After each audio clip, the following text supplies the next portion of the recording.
Yes, അതാണ് V Arun. 90 സെക്കൻഡുകൾ നീണ്ടുനിന്ന ആ സൈറൻ. ഇതാണ് ഒരു അപകട സൂചനയുണ്ടായാൽ മുഴങ്ങുന്ന സൈറൻ. ഈ സൈറൻ കേൾക്കുമ്പോഴാണ് രാജ്യത്തെ സാധാരണക്കാരായ ആളുകൾ പെട്ടെന്ന് തന്നെ അവരുടെ കർത്തവ്യബോധത്തിലേക്ക് കടക്കേണ്ടത്. അത് കേൾക്കുമ്പോൾ ഒരു അപകട സൂചനയാണെന്ന് മനസ്സിലാക്കണം. പിന്നീട് തുടർ നടപടികളിലേക്ക് നീങ്ങണം.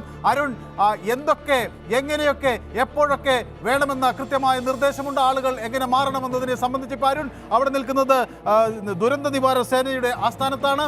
അവിടെ ഇത്തരം ഒരു സൈറൻ മുഴങ്ങുമ്പോൾ അരുണിന് കാണാൻ കഴിയുന്ന ഏത് തരത്തിലാണ് ആളുകൾ അതിനോട് പ്രതികരിക്കുന്നത്? എങ്ങനെയാണ് അത് നമുക്ക് പ്രേക്ഷകർക്ക് വിവരിച്ചു നൽകാൻ കഴിയുക?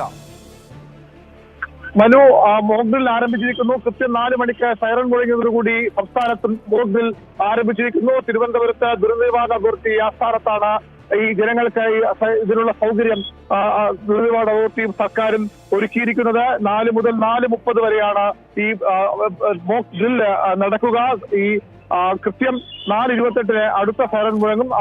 അതിനർത്ഥം നിങ്ങൾ സുരക്ഷിതരാണ്, നിങ്ങൾക്ക് സാധാരണ ജീവിതത്തിലേക്ക് മടങ്ങാമെന്ന വളരെ പോസിറ്റീവായ ഒരു സന്ദേശമാണ് ആ സമയത്ത് നൽകുക. ഇപ്പോൾ മോക്ഡ്രിൽ ആരംഭിച്ചിരിക്കുന്നത് ഒരേ സമയം 14 ജില്ലകളിലും പല ഭാഗങ്ങളിലായി ഇത് നടക്കുകയാണ്. 4 മണിക്കും 4:28 ഈ സൈറൺ മുഴങ്ങും. ഇത് എല്ലായിടങ്ങളിലും ആളുകൾ കൂടുന്ന എല്ലാ സ്ഥലങ്ങളിലും ഇത്തരത്തിലുള്ള യെസ്, വി അരുൺ, അതാണ് സൈറൻ മുഴങ്ങി. ഇപ്പം നമുക്ക് ആളുകളുടെ ദൃശ്യങ്ങൾ കാണാം. ഒരു സൈറൻ മുഴങ്ങിക്കഴിഞ്ഞാൽ സാധാരണ ജനങ്ങൾ പെട്ടെന്ന് എങ്ങനെയാണ് റിയാക്ട് ചെയ്യേണ്ടത് എന്നതിൻ്റെ ദൃശ്യങ്ങളാണ് നമ്മളിപ്പോൾ പ്രേക്ഷകർക്ക് കാണിച്ചു കൊടുക്കുന്നത്.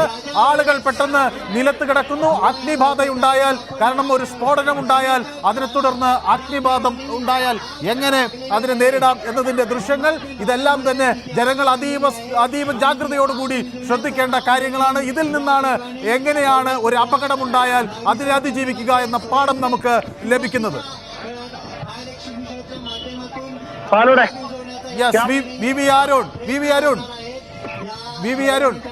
ഇപ്പോൾ നമുക്ക് ദൃശ്യങ്ങൾ കാണാം.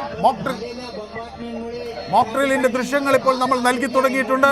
പെട്ടെന്നൊരു തീപിടുത്തമുണ്ടായാൽ എങ്ങനെ അത് നേരിടാൻ കഴിയും എന്ന ദൃശ്യങ്ങളാണ് നമ്മൾ കാണുന്നത്. അതിനോടൊപ്പം കൊച്ചിയിൽ നിന്ന് കൂടി ഡാനി പോൾ കൂടി ചേരുന്നുണ്ട്. ഡാനി പോൾ, കൊച്ചിയിൽ ഇതെങ്ങനെയാണ് സജ്ജീകരിച്ചിരിക്കുന്നത്? എന്തൊക്കെയാണ് അവിടെ നിന്ന് നൽകാൻ കഴിയുന്ന ഏറ്റവും പുതിയ വിവരങ്ങൾ?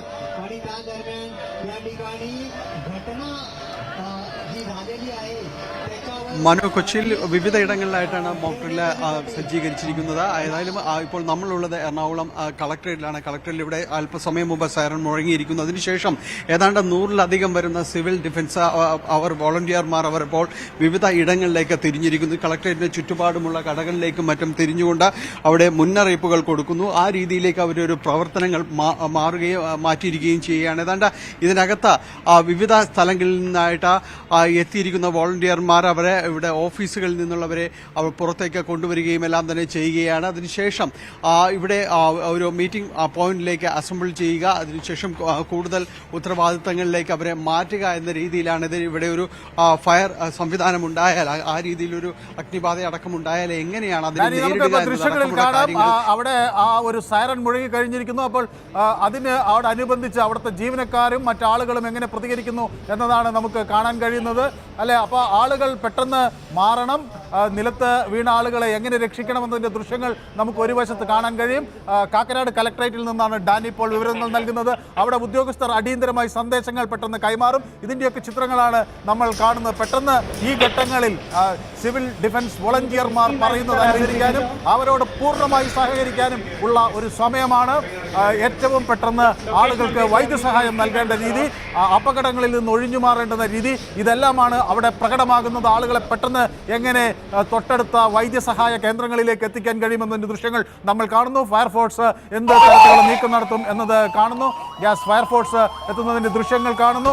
അടിയന്തരമായുള്ള നടപടികൾ എങ്ങനെ എന്നതിന്റെ ദൃശ്യങ്ങളാണ് നമുക്ക് കാണാൻ കഴിയുന്നത്. സ്ത്രീകൾ ഉൾപ്പെടെയുള്ള ആളുകൾ, സേനാ വിഭാഗം അവിടെ ശക്തമായി ഒരു പ്രവർത്തനം നടത്തുന്നതിന്റെ ദൃശ്യങ്ങൾ നമുക്ക് കാണാൻ കഴിയും. ഇതുതന്നെയായിരിക്കും ഒരു അപകടമുണ്ടായാൽ, ഒരു അനിഷ്ട സംഭവം ഉണ്ടായാൽ ഇതായിരിക്കും നമ്മുടെ സേനാംഗങ്ങൾ നടത്തുന്ന നീക്കം എന്നത് ഈ ദൃശ്യങ്ങളിൽ നിന്ന് നമുക്ക് വ്യക്തമായി കാണാൻ കഴിയും.